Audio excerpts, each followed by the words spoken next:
Salut, je vous préviens, ça va pas être très fun.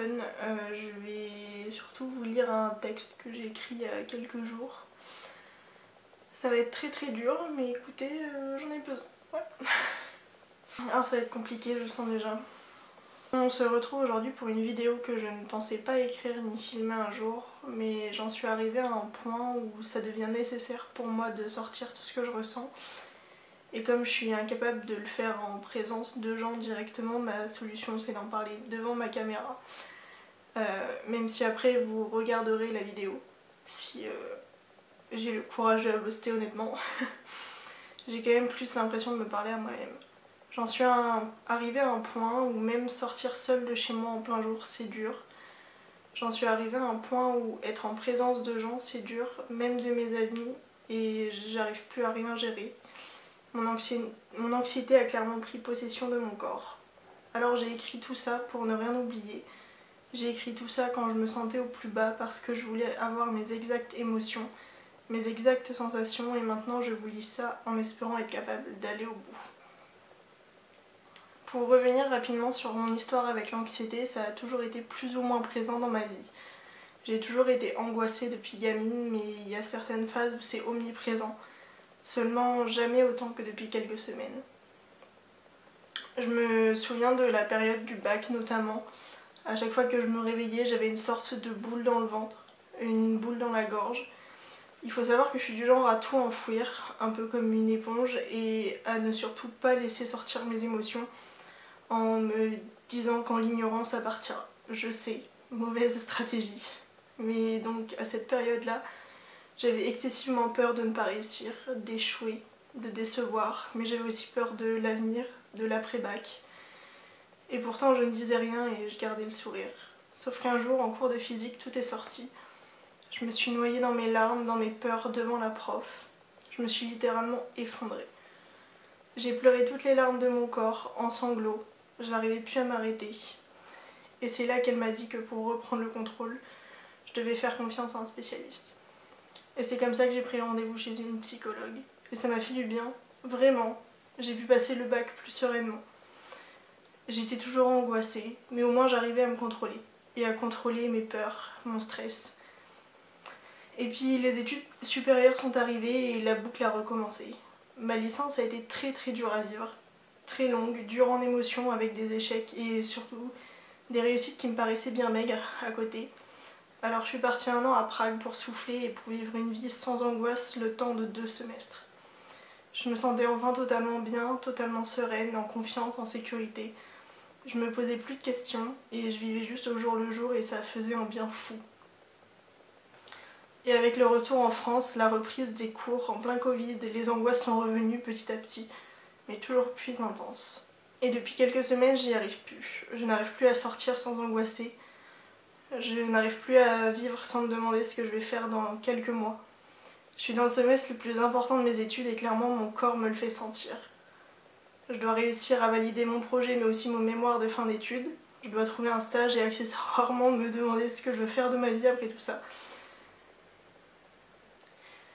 Et je me noie dans toutes ces questions, toutes ces peurs. Il y a certains jours où ça peut aller, ces jours où j'arrête de penser à tout ça, où je mets mon cerveau en pause, comme une bulle pour respirer. Mais dès que mon cerveau pense à nouveau à toutes ces échéances qui arrivent, je suffoque, je tremble, je pleure.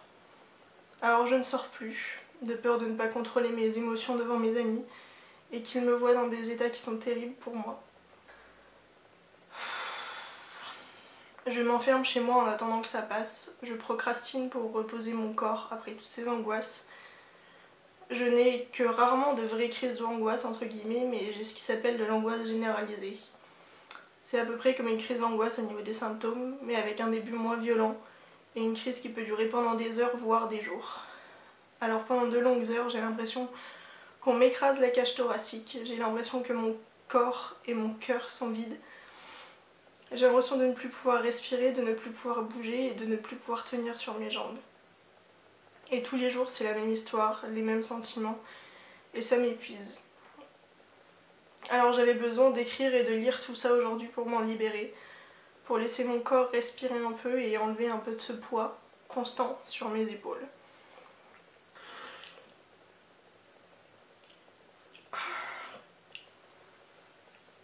parce que je m'en veux terriblement. Je m'en veux d'être comme ça, de ne rien contrôler. Je m'en veux de ne plus voir mes amis et de m'isoler. Je m'en veux de m'éloigner de tout le monde, même de ceux avec qui je me sens bien. Tout ça parce que je ne veux pas plomber l'ambiance, je ne veux pas les embêter avec mes histoires d'angoisse à la con. Mais rien de tout ça n'est con, c'est mon corps qui m'envoie des messages et des alertes. Et même si tout va bien dans ma vie en apparence, l'angoisse ne se contrôle pas. Mais ça ne m'empêche pas de m'en vouloir et de me sentir coupable. Et j'avais aussi besoin de cette vidéo pour essayer de me comprendre un peu plus moi-même, essayer de comprendre mon corps. Et je voulais aussi m'excuser auprès de mes amis que je ne vois plus, à qui je ne réponds plus. Mais je me sens pas capable d'être au plus mal en votre présence. Je me sens même pas capable de vous raconter tout ça sérieusement, je préfère en rire. Même si ça n'a rien de drôle, ça dédramatise la situation. Je voulais aussi dire à tous ceux qui vivent ça aussi que rien n'est de votre faute et que ça ira. Mais qu'il ne faut pas le cacher, il ne faut pas mentir sur sa santé mentale. Y faire face, c'est déjà un pas vers le mieux. En tout cas, c'est ce que moi je pense. J'espère sincèrement qu'un jour je pourrai vous faire une vidéo où je suis guérie de cette anxiété, où je me suis enfin sortie de cette mauvaise passe. Même si à l'heure actuelle, je vois pas comment m'en sortir. J'allais dire que je suis désolée pour cette vidéo à l'opposé du fun, mais je ne suis pas désolée. Je ne dois pas m'excuser d'être malade parce que l'anxiété est une maladie. Et j'espère quand même que cette vidéo vous aura intéressé. Mais j'en avais trop besoin et celle-ci je l'ai faite pour moi avant tout. Et si jamais vous voulez en savoir plus sur l'anxiété, je vous conseille le compte Instagram de Bonjour Anxiété, que je vous mettrai à l'écran, que j'ai découvert il y a peu et qui m'aide beaucoup à comprendre ce qui m'arrive et ce que je vis. Et que vous le viviez ou non, je pense que c'est important de savoir ce que l'anxiété est. Parce que même si vous ne le savez pas, il y a peut-être des gens autour de vous qui en souffrent et ce compte est vraiment bien pour en apprendre plus et comprendre un peu plus ce que cette maladie est. Je vous fais des bisous. Ciao.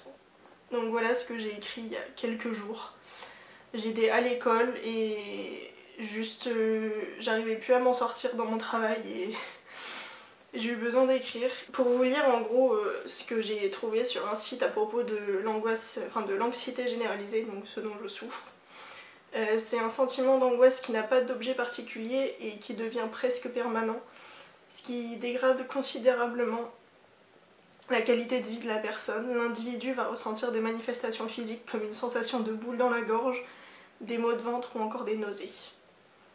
De plus, il sera submergé par un sentiment de peur, mais sans en connaître l'origine. Voilà ce que je vis au quotidien depuis quelques semaines maintenant. Honnêtement, c'est vraiment pas fun. Pour ce qui est de mon avenir, j'ai réussi à trouver un stage, mais il n'empêche que ça m'aide pas à me sentir mieux. J'ai énormément de mal à me concentrer, à réussir à travailler. C'est très compliqué, honnêtement. La semaine dernière, ça allait un peu mieux, et puis hier soir, après manger, j'ai commencé à avoir une boule au ventre et à avoir des nausées, et je me suis dit putain, pas encore. Voilà, parce que à chaque fois que je vais mieux, c'est vraiment un faux espoir, c'est terrible. Parce que tout d'un coup ça va mieux, puis tout d'un coup ça va plus. Voilà. Honnêtement, je suis terrorisée à l'idée de mettre cette vidéo sur internet.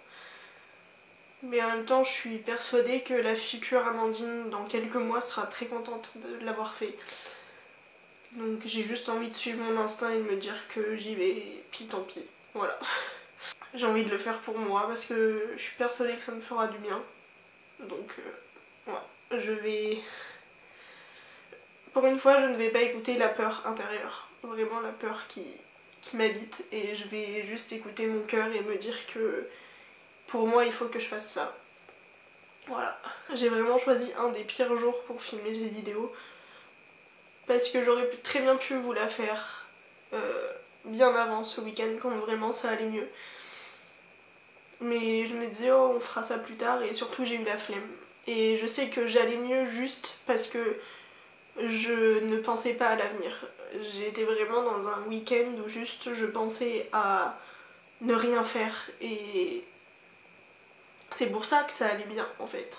Même si dans la semaine ça allait, j'étais pas méga angoissée parce que je savais que j'avais trouvé mon stage, ça allait au niveau des études, il y avait des bons retours des profs, mais c'est vrai que je crois que j'ai nié ma douleur pendant tout le week-end et du coup il y a tout qui ressort là aujourd'hui. Donc autant vous dire que le lundi est très compliqué là. Et je prie juste pour vous refaire une vidéo sur l'anxiété dans quelques mois où ça ira mieux et je pourrai donner des conseils à tous les gens qui en souffrent, parce que croyez-moi, je suis preneuse de conseils là, à l'heure actuelle, je sais plus quoi faire, voilà. Je sais que ça finira par aller, que il faut surtout que j'en parle et que je sois ouverte à ce sujet-là, et c'est aussi pour ça que je fais cette vidéo là, c'est pour commencer à en parler. Et il n'y a que en parlant en fait que déjà je me rendrai réellement compte du problème, et qu'en plus je pourrais vraiment guérir. Parce que quand on n'en parle pas, on peut pas guérir, voilà. Enfin en tout cas c'est mon humble avis, hein. Je ne suis pas psychiatre, je ne suis pas psychologue, je suis juste souffrante. Et ce qui m'énerve c'est que je m'en veux alors que je devrais pas m'en vouloir. Mais je m'en veux parce que j'ai une super vie, enfin en soi un super copain, une super famille, j'ai des super amis, j'ai des études qui en ce moment se passent pas trop mal. J'ai pas vraiment de problème de santé, à part l'anxiété du coup. Et je me dis, il y a tellement plus grave dans la vie quoi, genre pourquoi pourquoi j'angoisse alors que y a aucune raison apparente. Et c'est ce qui m'énerve le plus, et c'est ce qui fait que je m'en veux autant, c'est que j'arrive pas à combattre cette angoisse là pour sortir, pour voir des gens, pour être bien quoi. Donc bref. Je vous fais des très très gros bisous, prenez bien soin de vous surtout, c'est très important. Et je sais pas quand on se reverra sur YouTube, honnêtement j'en sais rien. Donc voilà, je vous fais des très très très gros bisous et puis ciao.